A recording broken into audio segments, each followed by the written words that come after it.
అందరికీ నమస్కారం. మీకు అందరికీ తెలిసిన విషయమే, దుర్గా మల్లేశ్వరమ్మ వారి దసరా ఉత్సవాలు మొదలై రోజు మూడో రోజు యావరేజ్న చూస్తే 50 నుంచి 60 వేల మంది భక్తులు అమ్మవారిని దర్శించుకోవడం జరిగింది.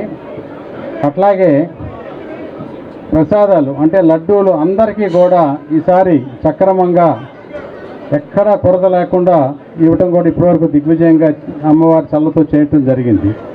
అది కాక సుమారుగా 14,000 మంది, ఈరోజు స్టాటిస్టిక్స్ తీసుకుంటే 14,000 మంది భోజనాలు కూడా చేశారు.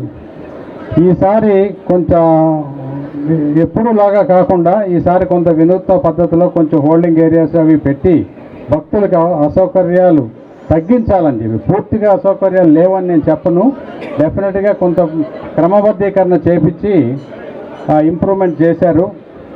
దేవాదాయ శాఖ మంత్రి గారు కానీ, ఈఓ గారు, కమిషనర్ గారు అందరూ కూడా నేను ఉండి కొన్ని డిజైన్ చేసి ఇవ్వటం మూలాన మొత్తం మీద అన్ని విధాలా సక్రమంగా ఇప్పటివరకు బాగా జరిగింది.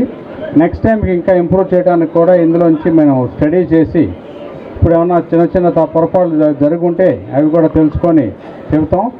మీడియా ద్వారా కూడా మాకు ఇంకేదన్నా ఉంటే, ఇంకా మనకి మూలా నక్షత్రము 12 ఇంకా 6 రోజులు 7 రోజులు ఉంది కాబట్టి 7 రోజులు ఉంది, ఇంకా 6 రోజులు ఉంది కాబట్టి మీరు కూడా ఏమైనా సలహాలు ఇవ్వదలుచుకుంటే ఇవ్వండి.